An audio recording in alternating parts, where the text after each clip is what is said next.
Bonjour à tous, c'est l'agent Célestin Kabassé Tshisekedi. Aujourd'hui, nous allons nous intéresser au dimensionnement de la poutre d'une poutre à inertie variable.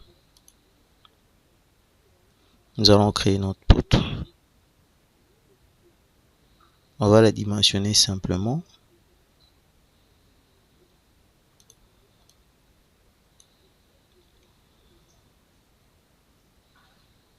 Ok, on sélectionne, on va changer.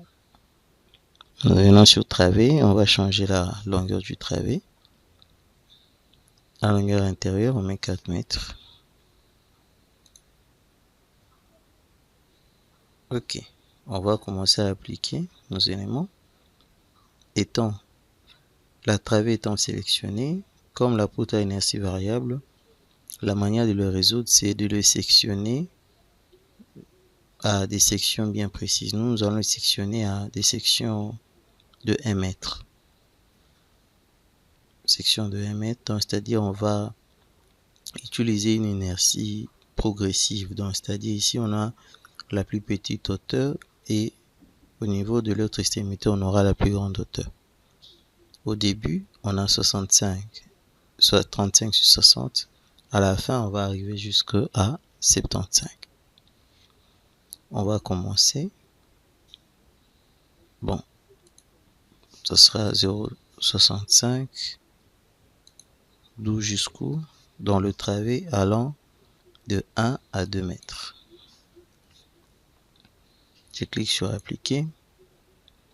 Ok. Maintenant, le prochain, ça sera dans le travé allant de 3 à 4 mètres. On aura 70.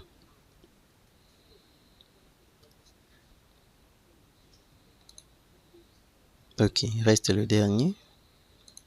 Là, nous aurons 75. De 3 à 4 mètres. Ok. C'est pas fini. Pour scinder comme ça, même si vous faites une inertie variable dans le robot, si vous l'exportez dans le module dimensionnement, il va toujours scinder. Maintenant, l'astuce se situe où? C'est ce que nous allons voir. Vous sélectionnez une des portions. On n'a pas l'habitude d'utiliser ça, mais c'est très capital. Il y a une option qui est ici. Vous voyez? Venez là, cliquez.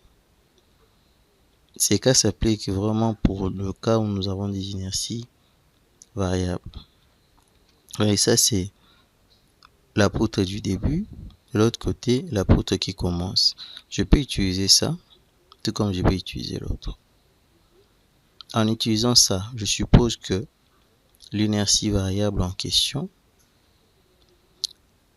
ici j'ai la plus grande section, à l'extrémité j'aurai la plus petite. Ou soit, ça peut être que ici, l'élément sera un peu plus bas, de l'autre côté, à l'appui supérieur, ça sera un peu plus haut. Nous sommes dans ce deuxième cas ici. Je sélectionne. OK. Appliquer. Il ne faut pas oublier. Je prends le troisième. Je prends ça.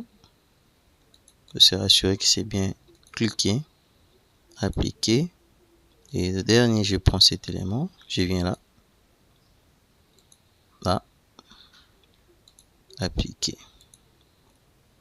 C'est fait. Maintenant, on va passer au dimensionnement. Bon. Avant le dimensionnement, on va d'abord charger.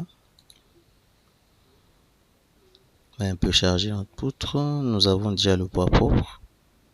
On peut ajouter d'autres cas et une charge d'exploitation par exemple.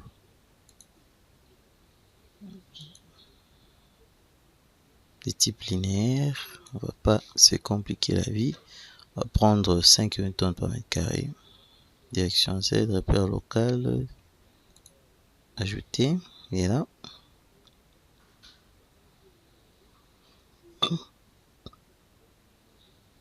Ok.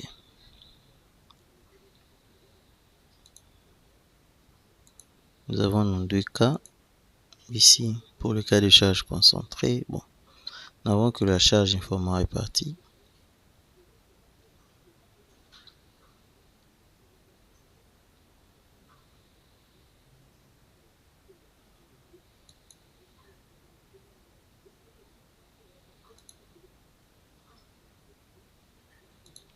Je rentre au niveau de la poutre vue.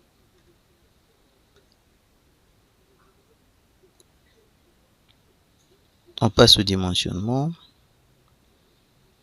Bon, je laisse l'enrobage par défaut. Ici, je vais cocher prise en compte de l'effort axial.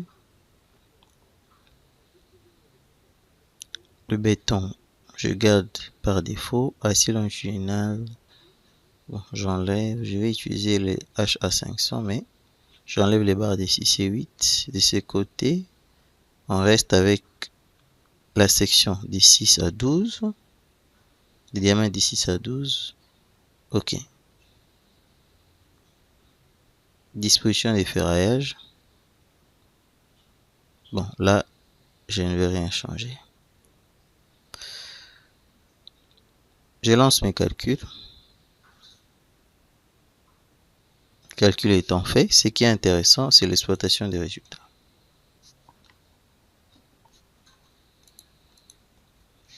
L'exploitation des résultats. Je viens sur poutre ferraillage.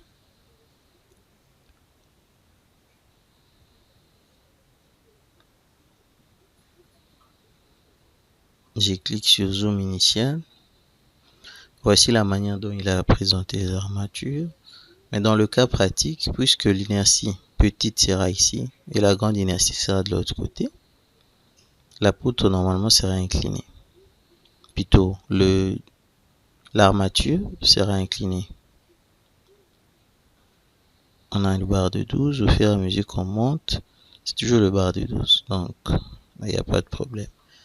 Et à l'intérieur, il a placé l'armature de peau. Pourquoi il a placé ça? C'est à cause de la hauteur que nous avons.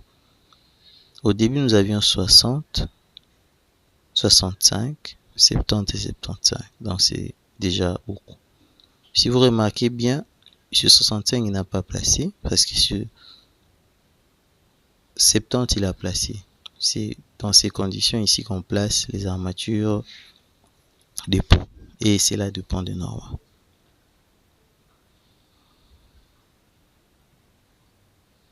Nous avons la note de calcul là pour montrer comment est-ce qu'on a procédé pour calculer avec toutes les hypothèses possibles.